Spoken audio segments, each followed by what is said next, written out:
Chapter 15 Miracles of the Old Creation. The Son can do nothing of himself, but what he seeth the Father do. John chapter 5, verse 19. If we open such books as Grimm's fairy tales or Ovid's Metamorphoses, or the Italian epics, we find ourselves in a world of miracles so diverse that they can hardly be classified.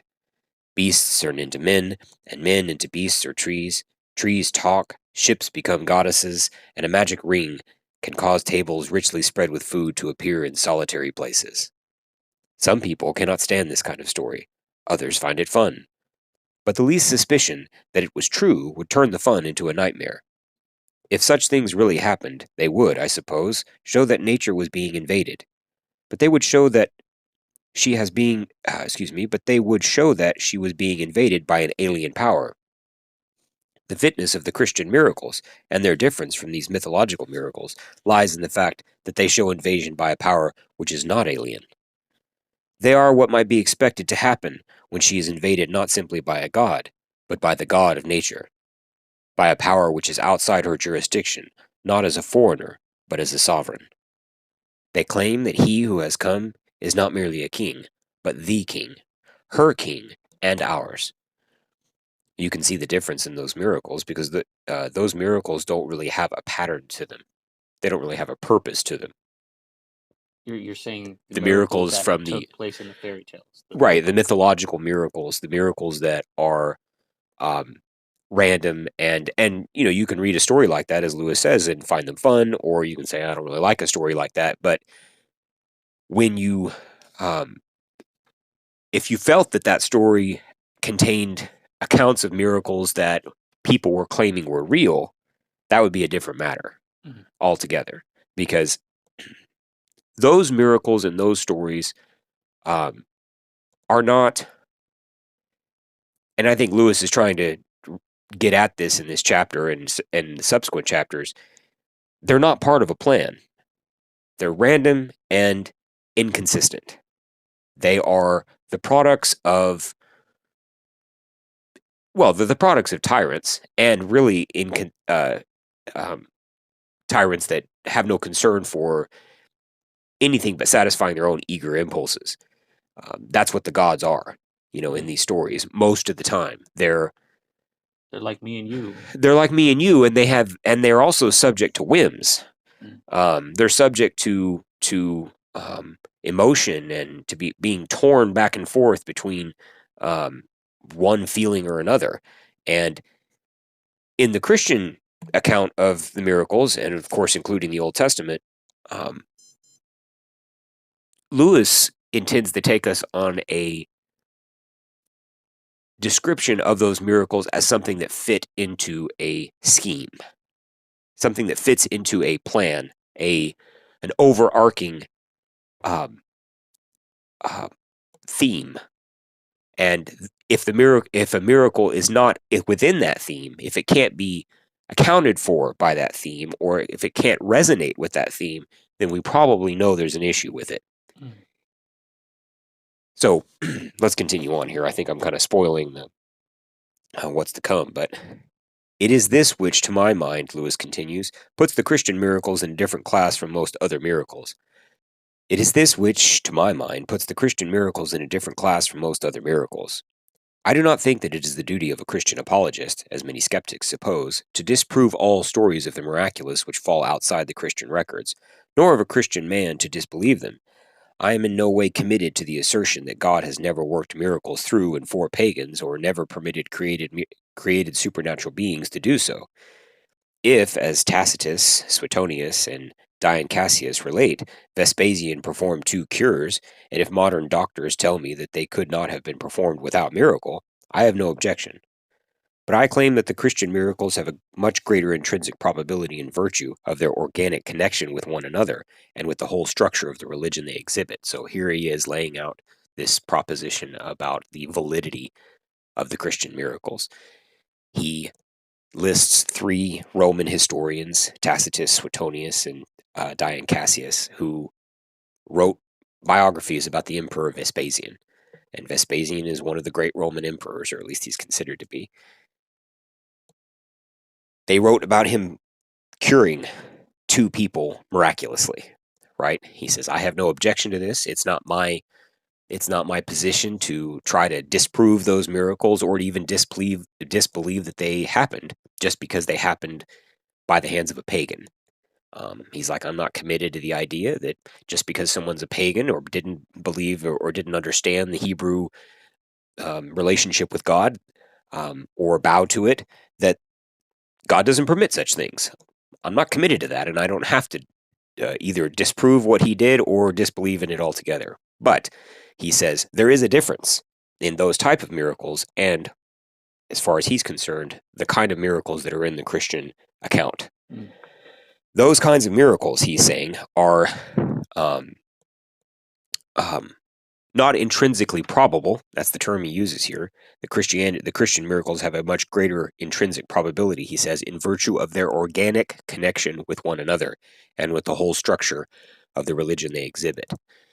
So, as I started out with this, he's saying there's a theme to the Christian miracles. It's not just random miracles. They are tied together with a purpose. Mm. They are tied together, and one is just as necessary as the next.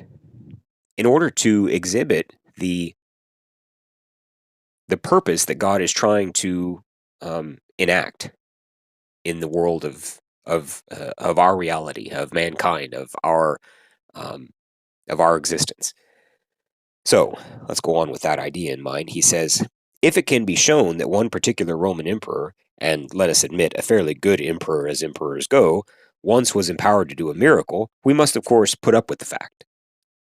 But it would remain a quite isolated and anomalous fact. Nothing comes out of it. Nothing comes of it. Nothing leads up to it. It establishes no body of doctrine, explains nothing, is connected with nothing. So you can see the difference here that he's going to draw with Christian miracles. They do those things that the Emperor Vespasian's miracles didn't. What things do they do? And this, after all, is an unusually favorable instance of a non-Christian miracle. The immoral and sometimes almost idiotic interferences attributed to gods in pagan stories, even if they had a trace of historical evidence, could be accepted only on the condition of our accepting a wholly meaningless universe. Those gods are enacting miracles in the world of men that are, well, some of them are positively puerile, debased, immoral. Sexual in nature, right? And they leave you with the question of why in your mouth. Why did this happen? It's a completely inconsistent and whimsical thing whenever a god, not whenever, but most of the times when a god in the pagan stories performs a miracle. He goes on to say, what raises infinite difficulties and solves none will be believed by a rational man only under absolute compulsion. Sometimes the credibility of the miracles is in an inverse ratio to the credibility of the religion. Thus, miracles are, in late documents, I believe, recorded of the Buddha. But what could be more absurd than that he who came to teach us that nature is an illusion from which we must escape should occupy himself in producing effects on the natural level, that he who comes to wake us from a nightmare should add to the nightmare. This is something that's kind of funny about, just as a quick aside about Buddhism, and I guess I'm sorry if this offends anybody, but the Buddha comes to wake us up to the prison that nature is, right? You can already hear the Gnostic elements of it. He comes to wake us to the Give us a definition of Gnosticism, if you would. that reality is a prison, and that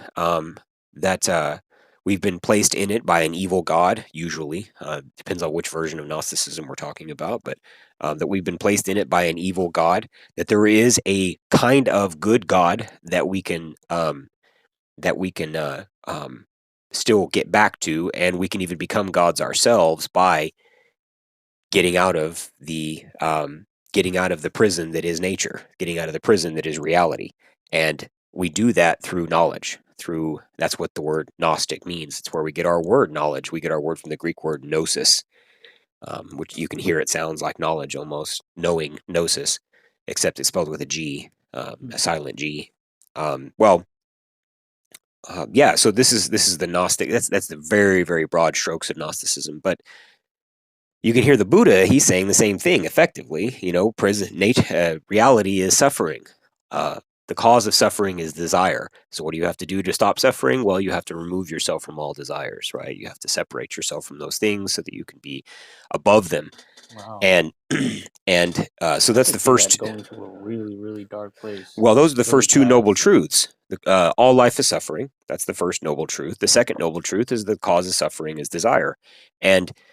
But there is a way to get out of it, right? And so in early forms of Buddhism, there aren't really any accounts of the Buddha performing miracles. But as Buddhism is around for longer and longer, more and more is attributed to the Buddha, by later editors perhaps, or later evolutions of the story. And some of the things that are attributed to him in later versions of the story are miracles, like actual what we would call honest to goodness miracles, like Jesus performs in the Bible. And this is a real kind of funny thing almost, that why would the man who came to wake us up to the fact that nature is a hell add to that nature by performing more miracles, right? It's really, really inconsistent and kind of funny to think about, honestly, but only in a really nerdy way. So we'll continue on here, because as I'm saying it, it doesn't really ring that funny as it did in my head.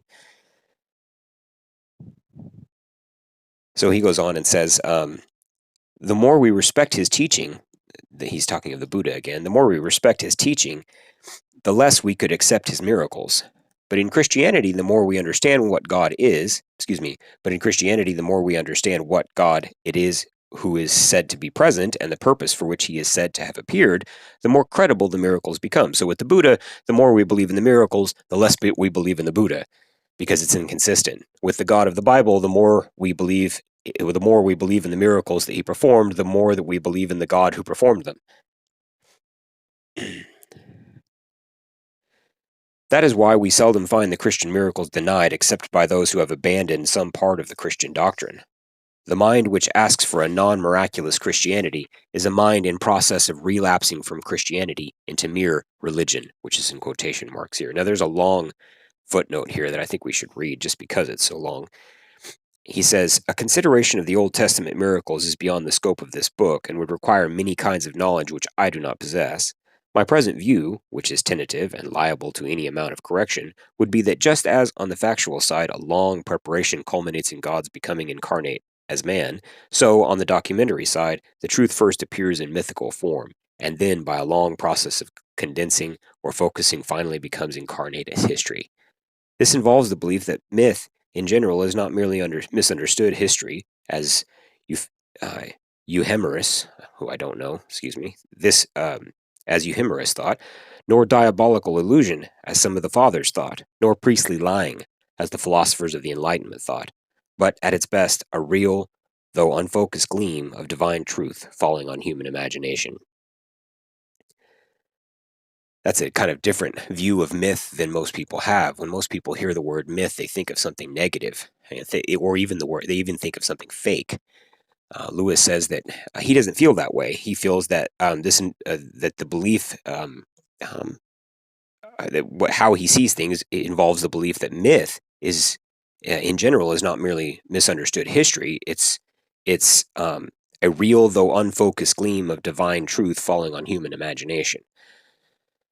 So that's a sort of different take on a myth, and I think it's instructive. He says the Hebrews, like other people, had mythology, but as they were the chosen people, so their mythology was the chosen mythology.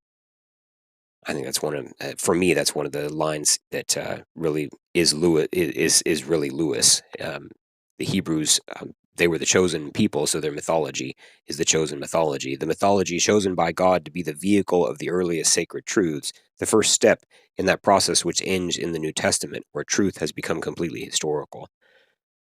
Whether we can ever say with certainty where in this process of crystallization any particular Old Testament story fails is another matter. I take it that the memoirs of David's court come at one end of the scale and are scarcely less historical than St. Mark or Acts, and that the book of Jonah is at the opposite end. It should be noted that on this view, just as God in becoming man is emptied of his glory, so the truth, when it comes down from the heaven of myth and to the earth of history, undergoes a certain humiliation. Hence, the New Testament is, and ought to be, more prosaic, in some ways less splendid than the Old, just as the Old Testament is and ought to be less rich in many kinds of imaginative beauty than the pagan mythologies. B, just as God is nonetheless God by being man, so the myth remains myth even when it becomes fact. The story of Christ demands from us and repays not only a religious and historical, but also an imaginative response. It is directed to the child, the poet, and the savage in us, as well as to the conscious and to the intellect. One of its functions is to break down dividing walls. Well, what dividing wall? The wall between the imagination and the intellect. So Lewis says in this aside, this footnote, that I'm not going to cover Old Testament miracles. It's too much beyond the scope of this book. The miracles that I cover will be New Testament miracles, but it's mostly because of my ignorance, because I'm not an Old Testament historian. I'm not a theologian in that way, and I don't really understand them as much as I'd like to, in order to provide a full exegesis of them. But he says the Hebrews had a mythology, and that mythology was chosen by God, just as the Hebrews were, with all of its flaws. And we must say that there might be some flaws in the sense of now I have to say I'm using the word flaws there in the sense of the 21st century man, right? Because we look at a miracle in the Old Testament, we look at a story in the Old Testament, and we're like, I don't think that this actually happened. Well, Francis Schaeffer says that the crucifixion really happened, and the way he says this is, if you were standing at Golgotha next to the cross on this day 2,000 odd years ago, could you rub your finger on the cross and get a splinter? Is it that real? Right? Is it that physically there? And he says yes. He answers the affirmative with that. But could we do that with all of the Old Testament stories, like Jonah, for example, Jonah and the whale? Jonah swallowed by a fish, and he's in the fish for 3 days, and then he gets vomited up onto the beach near Nineveh, and then he goes and preaches to Nineveh, and then he has this really curious story at the end of the book of Jonah, where he's sort of angry with God because God didn't visit punishment on the Ninevites, who he didn't like, and who most Hebrews didn't like because they had been at war with them for so long, and the Ninevites had persecuted them. And he's like, you were going to visit persecution or judgment on them, and then they repented, and you didn't. What's up with that? He's very bitter towards God, and there's a strange sort of story where a gourd grows up out of the ground and gives Jonah shade, and then suddenly it burns away, and he's these are like pagan stories.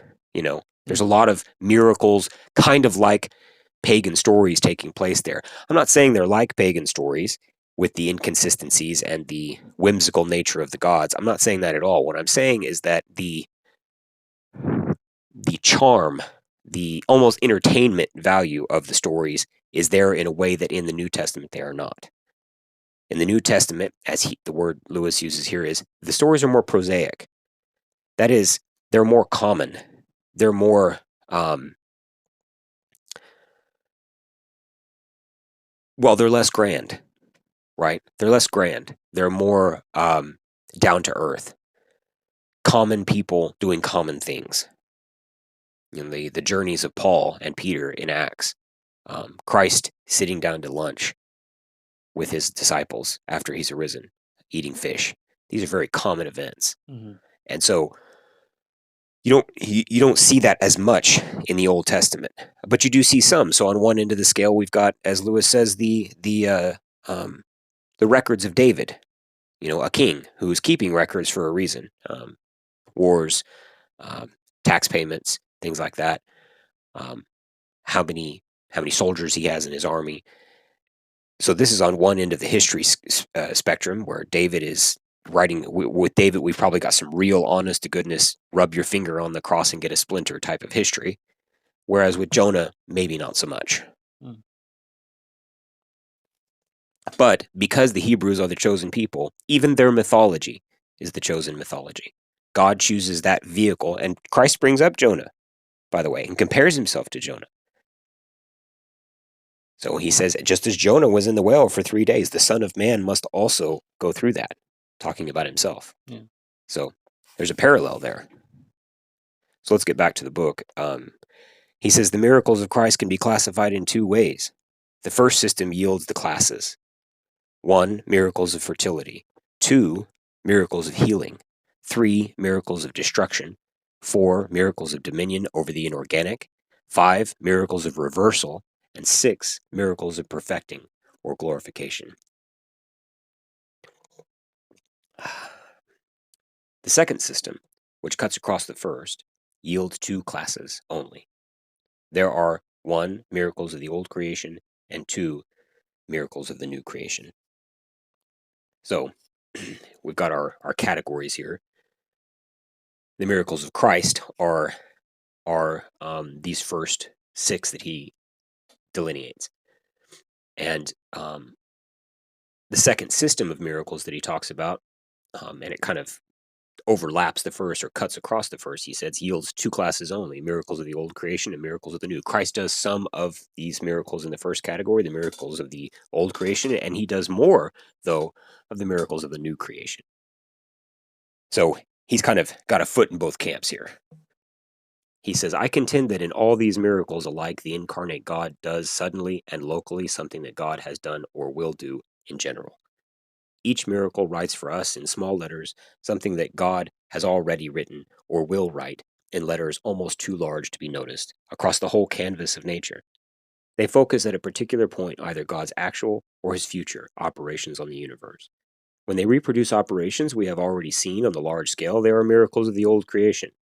When they focus those which are still to come, they are miracles of the new. Not one of them is isolated or anomalous. Each carries the signature of the God whom we know through conscience and from nature. Their authenticity is attested by the style. So the classification is in the old miracles of the old creation. We see examples of miracles that reproduce operations we have already seen on a large scale, and he'll get into what that means exactly. But with miracles of the new creation, that second category he talks about, they focus those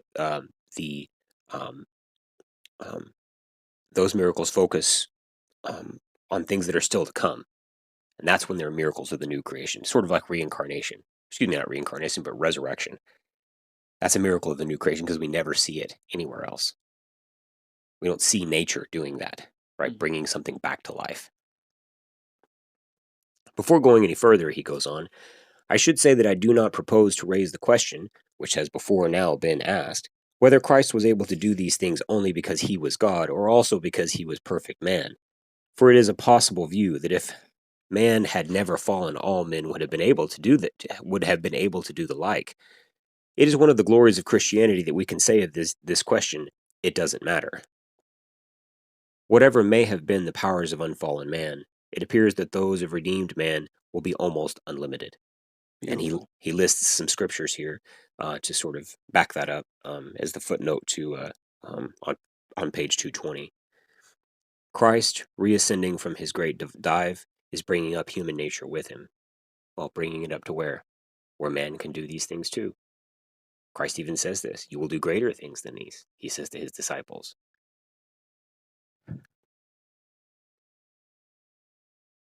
Where he goes, it goes too. It will be made like him. A third footnote. If in his miracles he is not acting as the old man might have done before his fall, then he is acting as the new man. Every new man will do after his redemption.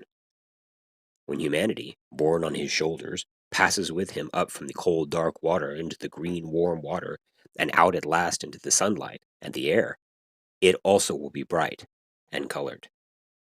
Another way of expressing the real character of the miracles would be to say that though isolated from other actions, they are not isolated in either of the 2 ways we are apt to suppose.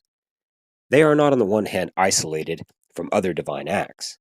They do close and small, and, as it were, in focus, what God at other times does so large that men do not attend to it. Neither are they isolated exactly as we suppose from other human acts. They anticipate powers, which all men will have when they when they also are sons of God and enter into that glorious liberty. Christ's isolation is not that of a prodigy, but of a pioneer. He is the first of his kind. He will not be the last. So that's kind of anticipatory and kind of, at least for me, a source of shame, right? Because it anticipates man becoming something more than he is, or at least living up to what God created him to be. And Christ comes to show the way. Man is in his fallen state right now, but he won't always be. And he won't always be because Christ has come to raise him out of it. Not merely to redeem a sinner, but to create a son of God. Because redeeming a sinner, well, that's a glorious thing in itself, because it absolves the sinner of the guilt that would justly be his or hers without the redemption. But he wants to do something more than that. He wants to create sons of God, like himself, right? Let us return, Lewis says, to our classification, firstly to miracles of fertility. So this is the first class of miracles that Christ performs, the miracle of fertility. The earliest of these was the conversion of the water into wine at the wedding feast in Cana. This is considered Christ's first miracle. The first miracle he performs when he really begins his ministry. He's at the wedding feast in Cana. They run out of wine. He is brought some. He's brought the news. Hey, we're out of wine, and he's like, "What do you want me to do about it? This isn't my time yet."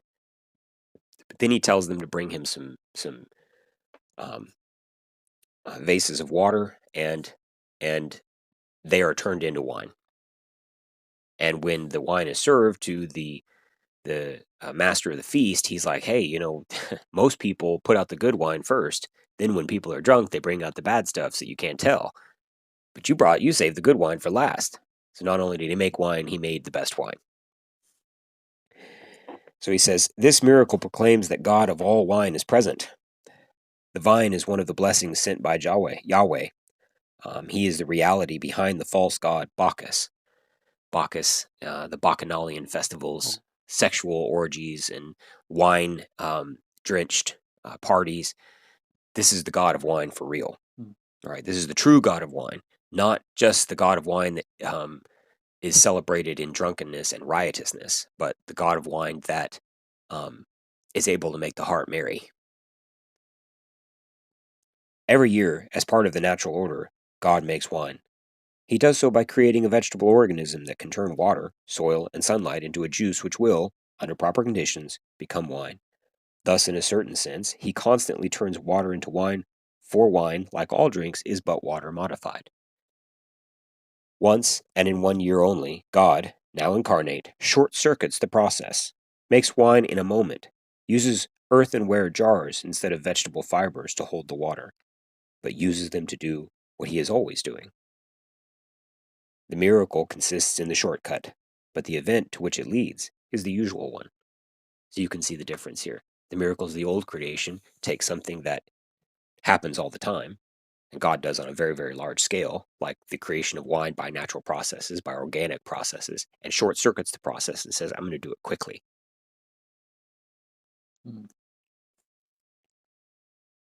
If the thing happened, the miracle in Cana, if the thing happened, then we know that what has come into nature is no anti-natural spirit, no God who loves tragedy and tears and fasting for their own sake, however he may permit or demand them for special purposes, but the God of Israel, who has through all these centuries given us wine to gladden the heart of man.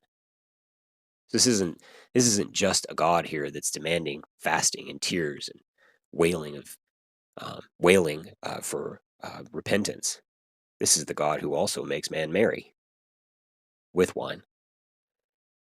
Other miracles that fall in this class are the 2 instances of miraculous feeding. They involve the multiplication of little bread and a little fish into much bread and much fish. Once in the desert, Satan had tempted him to make bread of stones. He refused the suggestion. The Son does nothing except what he sees the Father do, is the quote. Perhaps one may, without boldness, surmise that the direct change from stone to bread appeared to the Son to be not quite in the hereditary style. Also, when he fed the 5,000, he turns actual bread into more bread. Lewis says, well, we might be able to surmise that the reason he didn't want to perform what Satan was asking him to perform was because Satan was asking him to perform a miracle that was too far outside of the range of what God permits himself to do. Turn a rock into bread as opposed to bread into more bread. The leap between, or the gap between what the rock was and what Satan was demanding he turn it into was too great, at least for God's sense of propriety. Little bread into much bread is quite a different matter, he goes on. Every year God makes a little corn into much corn. The seed is sown, and there is an increase. And men say, according to their several fashions, it is the laws of nature, or it is Ceres, it is Adonis, it is the corn king. But the laws of nature are only a pattern. Nothing will come of them unless they can, so to speak, take over the universe as a going concern. And as for Adonis, no man can tell us where he died, or when he rose again. Here at the feeding of the 5,000, here at the feeding of the 5,000 is he whom we have ignorantly worshipped, the real corn king, who will die once and rise once at Jerusalem during the term of office of Pontius Pilate. So why bring up that he was in Jerusalem, and why bring up that he died during the term of Pontius Pilate, a politician we know existed, at least from other Roman records, not the Bible? Because he's saying the difference between Adonis and Ceres and these corn king mythologies is that Christ was born on a day we're reasonably certain of, and died on a day we're also reasonably certain of, during the career of a politician we know existed in a city we have the name of and still exists. This is real history. Right. You're saying that these other ones are not. These other ones don't have. Right. There isn't that the bona fides of those figures are not there. Certainly not the historical bona fides. And he says the God we've ignorantly worshipped. He's using the term that Paul used when he was in Athens. Paul is in Athens in Acts 17, and he sees all of these. He's never been to Athens before, but he's there now, and he sees that it's a city completely given over to the worship of false gods, at least from Paul's perspective, right? He's walking around, and he sees an altar to this god and an altar to that god. They're everywhere, all over Athens. He sees all but the one. Right. Well, then he finds one that says, to the unknown God. There's an inscription on this altar that says, to the unknown God. They're so careful about worshiping the gods that they worship, that they want to make sure all their bases are covered. And the base that they want to cover the most is a god that they may not know exists. Well, what if there's a god out there and we don't even know who he is or she is? We'll say to the unknown God. We'll just cover that base too. So Paul sees this, preaches to the Athenians, and says, I saw this altar. That God that you worship in ignorance, him I come to declare to you. That's the God I'm here to declare to you. So Lewis quotes this and says, this God that we've been ignorantly worshiping with figures like Adonis and Ceres and the corn kings of the mythologies, here's the real version of him in Christ. He goes on and says, that same day, he also multiplied fish. Look down into every bay and almost every river. This swarming, undulating fecundity shows he is still at work, thronging the seas with spawn innumerable. The ancients had a god called Genius, the god of animal and human fertility, the patron of gynecology, embryology, and the marriage bed. The genial bed, as they called it, after its god Genius. But Genius is only another mask for the God of Israel. For it was he who at the beginning commanded all species to be fruitful and multiply and replenish the earth. And now, that day, at the feeding of the thousands, incarnate God does the same. Does close and small, under his human hands, a workman's hands, what he has always been doing in the seas, the lakes, and the little brooks. So the parallel here to what Christ does with the bread and with the fish, he's also doing on a larger scale. He's doing near and small with the fish and the loaves that he multiplies for the uh, um, for the 5,000. He does that on a very, very large scale all the time. The seas are constantly being thronged with fish. The corn is constantly being um, um, resupplied every year through the planting and um, um, growing of the crop, and then of course the harvest at the end of the season. So that's the theme of of miracles of the old creation, is that what God normally does on a large scale that kind of goes right past us because we're not paying attention to it, he does on a very small scale near and close to us, but short circuits the process, cuts it short, right? But even he has his limits, because he won't turn a rock into bread, as Satan tries to get him to do. And maybe that's the real temptation of Satan, is not to give him this kingdom, because Satan at the end of the 40 days where he's fasting in the wilderness, comes to him and says, I'll give you all these kingdoms, if you'll do these things, if you'll bow down and worship me. That's the one thing he wants him to do. He's very hungry, so he says, turn this rock into bread. But he's asking him to violate his character with all three of these temptations that he offers him, right? He's asking him to violate his character. And that's probably right, what Lewis is surmising about the rock into bread, that's a violation of his character. That's a short circuit too far. He won't abide that, right? And he certainly won't bow down to Satan to receive these kingdoms that he says are in his remit. Lewis goes on to say, with this, we stand on the threshold of that miracle which for some reason proves hardest of all for the modern mind to accept. I can understand the man who denies miracles altogether. But what is one to make of people who will believe other miracles and draw the line, quote unquote, at the virgin birth? Is it that for all their lip service to the laws of nature, there is only one natural process in which they really believe, the sexual one? Mm-hmm. Or is it that they think they see in this miracle a slur upon sexual intercourse, though they might just as well see in the feeding of the 5,000 an insult to bakers, and that sexual intercourse is the one thing still venerated in this unvenerating age? In reality, the miracle is no less and no more surprising than any others. He's funny. I think Lewis would have been fun to talk to.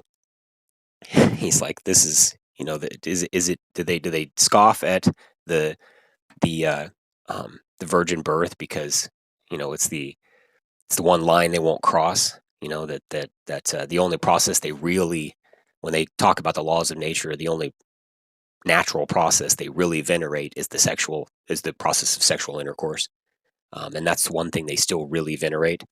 And or do they see maybe that this is like the fact that sex was short-circuited, the sexual intercourse was short-circuited in order for the virgin birth to occur, that somehow this is like a condemnation of sexual intercourse itself?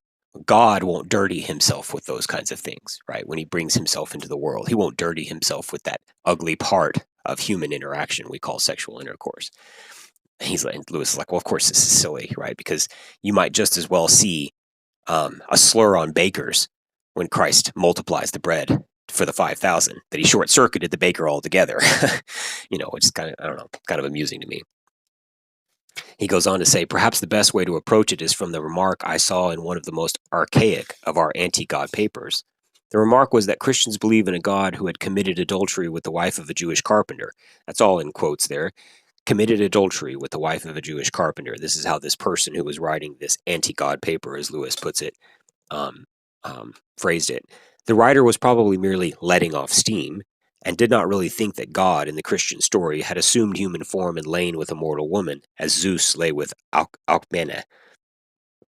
But if one had to answer this person, one would have to say that if you called the miraculous conception divine adultery, you would by driven to find a similar divine adultery in the conception of every child, nay, of every animal too. I am sorry to use expressions which will offend pious ears, but I do not know how else to make my point. In a normal act of generation, the father has no creative function. A microscopic particle of matter from his body and a microscopic particle from the woman's body meet. And with that, there passes the color of his hair, and the hanging lower lip of her grandfather, and the form of humanity in all its complexity of bones, sinews, nerves, liver, and heart, and the form of those pre-human organisms which the embryo will recapitulate in the womb. Am I right? Am I right in understanding that he said that both were beautiful, both the unnatural birth and the natural birth that we see today? What do you mean that both are beautiful? Um, where did he say this? Was he saying that the unnatural birth of Christ and the births we see that we've seen since then, or maybe even before then, were just as beautiful. All are extension of God's let's say power, His plan for us. Well, I don't know that he commented on their beauty, but he definitely equated the two as being An extension of God is yeah, for what I'm sure, trying to. because God is every day um, um, you could say engaging in this fecundity of procreation, not just with humans but with all species. Um, I mean, did I so understand that right? I mean, one more time, it says, "But if one had to answer this person, one would have to say that if you called the miraculous conception divine adultery, you would, by driven to, find a similar divine adultery in the conception of every child, nay, of every animal too." right, right. So I don't know if it's a comment on its beauty so much as it's a comment on its propriety. Well, uh, for lack of better word, Yeah, you yeah. know. I think it's an equating of the propriety of all of those acts of sexual union as just as appropriate. Mm. So back to the end of page 224, he says, behind every spermatozoon lies the whole history of the universe, which is kind of an interesting thought. Locked within it lies no inconsiderable part of the world's future. The weight or drive behind it is the momentum of the whole interlocked event, which we call nature, up to date. And we know now that the laws of nature cannot supply that momentum. If we believe that God created nature, that momentum comes from Him. The human father is merely an instrument, a carrier, often an unwilling carrier, always simply the last in a long line of carriers, a line that stretches back far beyond his ancestors into pre-human and pre-organic deserts of time, back to the creation of matter itself. That line is in God's hand. It is the instrument by which He normally creates a man, for He is the reality behind both genius and Venus. No woman ever conceived a child, no mare a fowl, without Him. But once, and for a special purpose, He dispensed with that long line, which is His instrument. Once, His life-giving finger touched a woman without passing through the ages of interlocked events. That's where the miracle is, right? The ages of interlocked events would be all of the fruitful unions of humans that led up to Mary. All of the people who had to meet and have fruitful sexual unions in order for Mary to be there. I mean, she's in the line of David, after all, right? Once the great glove of nature was taken off his hand. His naked hand touched her. There was, of course, a unique reason for it. That time he was creating not simply a man, but the man who was to be himself, was creating man anew, was beginning, at this divine and human point, the new creation of all things. The whole soiled and weary universe quivered at this direct injection of essential life, direct, uncontaminated, not drained through all the crowded history of nature. But it would be out of place here to explore the religious significance of the miracle. We are here concerned with it simply as miracle, that and nothing more. As far as concerns the creation of Christ's human nature, the grand miracle, whereby His divine begotten nature enters into it, is another matter. The miraculous conception is one more witness that here is nature's Lord. He is doing now, small and close, what He does in a different fashion for every woman who conceives. He does it this time without a line of human ancestors. But even where he uses human ancestors, it is not the less he who gives life. The bed is barren where that third party, genius, is not present.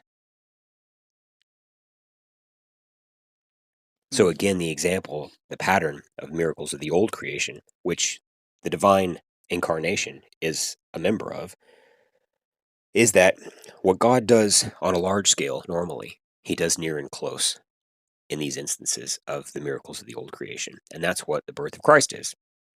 It is in that category. Its religious significance is a matter for another time. That's what he says here. We could talk about that later. But the as a miracle, it fits into that category. And that offends, right? It offends because that's a miracle that a lot of people have a trouble. That one's the one they, as he pointed out, they often have the most trouble accepting the miracle of the virgin birth. But it's really a continuing pattern of those other miracles, turning water into wine, turning a small amount of bread into a large amount of bread, a few fish into many fish. What normally happens on a large scale is now being sort of short-circuited and done on a small scale. The miracles of healing, the second category of Jesus' miracles, to which I turn next, are now in a peculiar position. Men are ready to admit that many of them happened, but are inclined to deny that they were miraculous. The symptoms of very many diseases can be aped by hysteria, and hysteria can often be cured by suggestion. It could, no doubt, be argued that such suggestion is a spiritual power, and therefore, if you like, a supernatural power, and that all instances of faith healing are therefore miracles. Well, this is kind of a twisted idea of what a miracle is. We started out by saying miracles are a an event caused by something from outside of nature that nature left to itself would never have brought about, right? That's what a real dry definition for a miracle is. But if we're going to say that miracles of healing are, well, some people have symptoms of diseases, but only because of hysteria, only because they're crazy, or only because they have a psychosomatic um, tie to a disease that they really don't have. It's all in their head, in other words. Someone like that can be cured by suggestion, right? Somebody who has a powerful ability to control words and to, well, control people with those words could theoretically suggest to someone that you're really not sick anymore. And that person, because they were never really sick to begin with, exhibits the signs of someone who's been healed, right? And in that sense, we could call that a miracle. But that's sort of a twisted idea of a miracle. It doesn't fit the category of miracle or the definition of miracle that he laid out earlier in the book. But he's saying that that's why a lot of people can believe miracles of healing more than they can believe other ones, because they don't necessarily have to think about it as a miraculous event in the sense in which we're thinking of miraculous. They can think of it as something that an extraordinary person could do. But in our terminology, they would be miraculous only in the same sense in which every instance of human reason is miraculous. And what we are now looking for is miracles other than that. My own view is that it would be unreasonable to ask a person who has not yet embraced Christianity in its entirety to allow that all the healings mentioned in the Gospels were miracles, that is, that they go beyond the possibility of human suggestions. It is for the doctors to decide as regards each particular case. Supposing that the narratives are sufficiently detailed to allow even probable diagnosis. We have here a good example to what was said in an earlier chapter. So far from belief in miracles depending upon ignorance of natural law, we are here finding for ourselves that ignorance of law makes miracle unascertainable. And this is something he mentioned earlier in the book. It's said by many people that people in the past found it easier to believe in miracles because they were so simple, right? They didn't know about our scientific advancements. So of course they could believe in miracles. I mean, they believed in every damn thing you could imagine. So of course they believed in miracle. But this ignores the reactions that people have to miracles when they happen in the Bible. They're always shocked. Why? Because this violates what they are used to seeing. This is out of step with what they expected. When a leper is healed or a cripple is healed by Jesus, the reaction is universally the same. Nobody goes, none of the people standing around go, meh, and walk on. They're stunned. They sing praises to God, or they want to kill him. It's never a vanilla reaction. It's always met with a lot of emotion and upheaval. So why is that? That's because miracle is just as shocking to them as it is to us. Simple they might have been in their knowledge of the universe, but not so simple that they didn't know that women don't get pregnant unless they lay with a man. They knew that. Mm-hmm. Surely, everybody knows that. Anybody above the age of like 13 knows that. So, same with the bread. They know that bread doesn't come from nowhere. Their lives were hard, and most of it was dedicated to finding bread. So, there's a few loaves, and then suddenly there's a lot. That doesn't happen. And so they were shocked by it, right? They were amazed by it, and they gave thanks to God in some cases, or like I said, in others, they wanted to kill Jesus for it. So, if ignorance of law, ignorance of the laws of the universe, is not what allows people to believe in miracle. In fact, if you have an ignorance of the laws of the universe, you can't even really define what a miracle is, because miracle suspends the laws of the universe, or at least short circuits them. So if you don't know what the laws of the universe are, if you don't know what the patterns are, then miracles don't seem all that remarkable to you. Mm. Babies have this same effect. When a baby is watching a magician, they're completely unimpressed. They're just completely unimpressed by what the magician is doing. Magician pulls a rabbit out of a hat, means nothing to a baby. All of us go, how did he do that?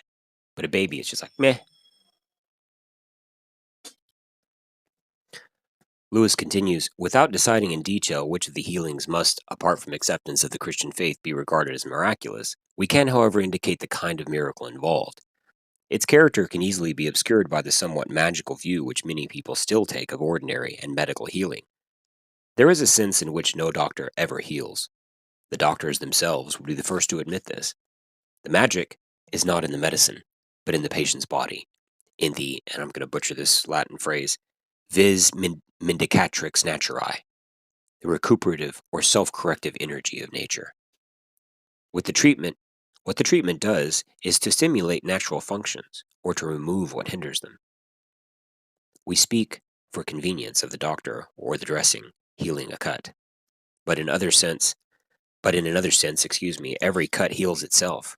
No cut can be healed in a corpse. The doctor doesn't really do the healing. The doctor tries to help the body get out of the way of healing itself.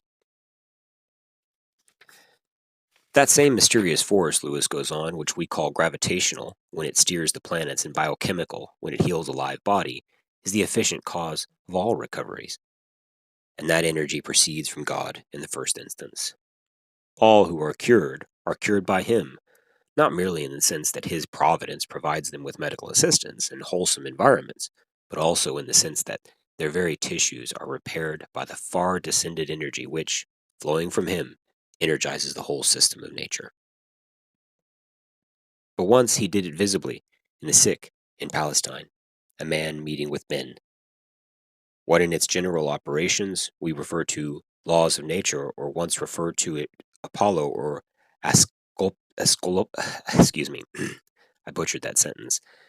When in its general operations we refer to laws of nature, or once referred to Apollo, or Aesculapius, that's a tough name to say, thus reveals itself. The power that always was behind all healings puts on a face and hands.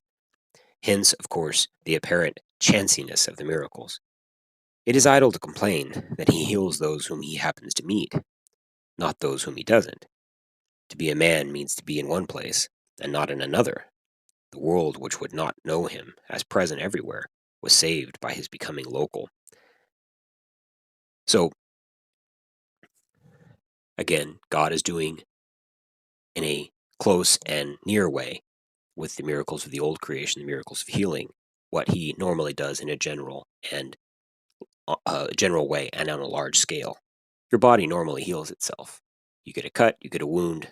If you're not suffering from some sickness, that wound will heal, as long as it's not so great that your body can't recover from it.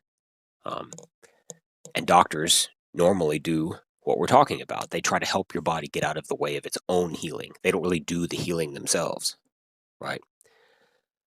The reason your body isn't recovering from some sickness or an infection or from a broken bone is because it's in its own way, and the doctor tries to help it get out of that way. Christ does this too. He just does it on a much more near and local scale when he's doing these miracles to people, real people in Palestine in the first century. Christ's single miracle of destructions, and this is now the third category, Christ's single miracle of destruction, the withering of the fig tree, has proved troublesome to some people, but I think its significance is plain enough. The miracle is an acted parable, a symbol of God's sentence on all that is fruitless, and specially, no doubt, on the official Judaism of that age. That is its moral significance. As a miracle, it again does in focus, repeats small and close, what God does constantly and throughout nature. We have seen in the previous chapter how God, twisting Satan's weapon out of his hand, had become, since the fall, the God even of human death. But much more, and perhaps ever since the creation, he has been the God of the death of organisms. In both cases, though in somewhat different ways, he is the God of death because he is the God of life, the God of human death because through it, increase of life now comes, the God of merely organic death because death is part of the very mode by which organic life spreads itself out in time and yet remains new. A forest 1,000 years deep is still collectively alive because some trees are dying and others are growing up. His human face, turned with negation in its eyes upon that one fig tree, did once what his unincarnate action does to all trees. No tree died that year in Palestine, or any year anywhere, except because God did, or rather ceased to do, something to it. So we've got this fig tree that Christ finds in Palestine. He goes to it for fruit, finds no fruit on it, and curses the fig tree. And the next day, the disciples see it, and it's withered away, destroyed, in one day. Now, of course, the religious significance of what's going on here is that this fig tree is a metaphor for Israel itself. Christ comes to Israel as the Son of God, as the greatest of all prophets, and the divine Son himself, looking for fruit from Israel, his chosen people, and he finds none. Right? He finds none. He finds Pharisees. He finds a corrupt temple that has lost its way. And so he curses the fig tree, and by extension, also curses Israel. Right? I came looking for fruit and I found none. We see this in his parables.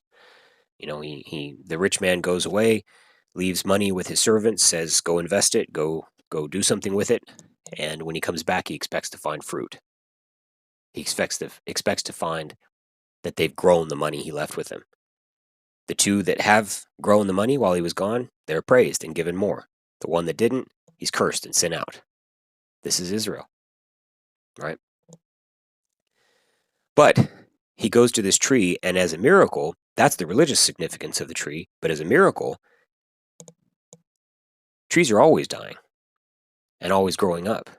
And this is a process that that God's created. He's created this process of dying and growing trees. A forest, like he says, has some trees that are dying in it and others that are just now becoming new trees. Every tree in Palestine that year, any tree that died, in a way, or by extension, died because of God. Either because God did something to it or because God stopped doing something to it.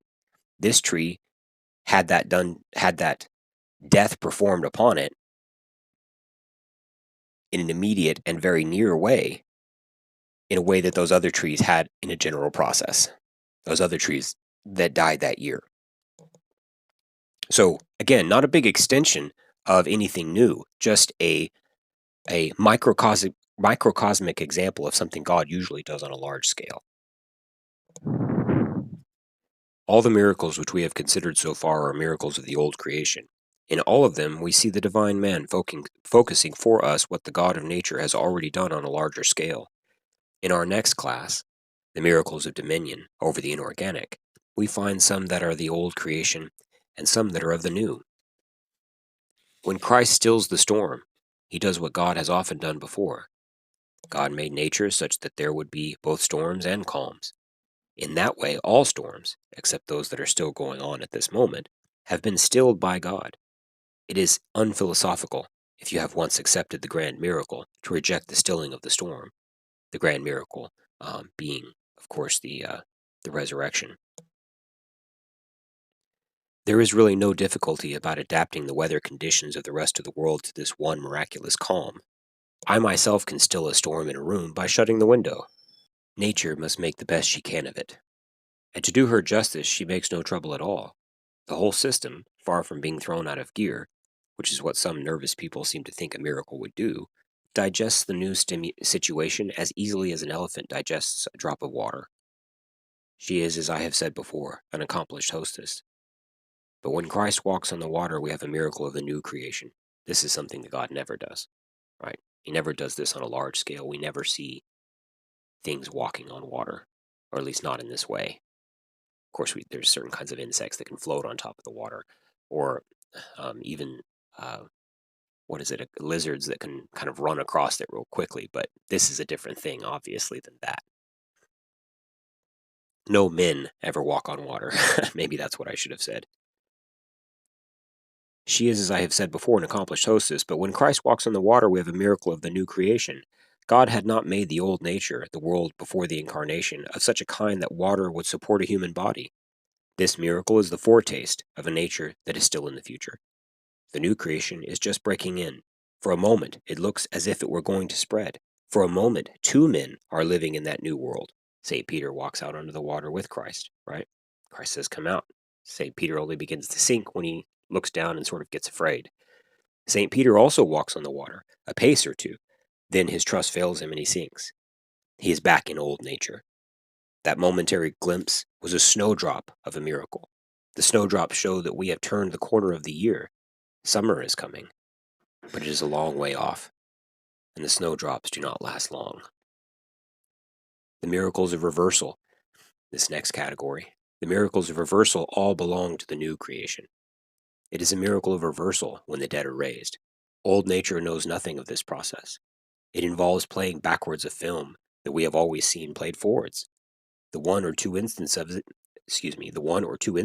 of it in the Gospels are early flowers, what we call spring flowers, because they are prophetic, although they really bloom while it is still winter. Of course, the two instances are, one is Lazarus, and one is man at what town was that? I can't remember the name of the town, but he's part of a funeral procession, and he's raised from the dead. His mother is weeping for him as the funeral procession is going to bury him, and Christ raises him from the dead. These are two people raised from the dead before Christ is raised from the dead.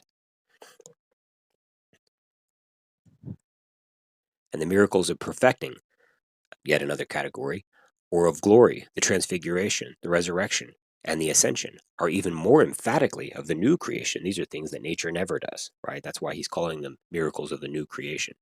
These are the true spring, or even the summer, of the world's new year.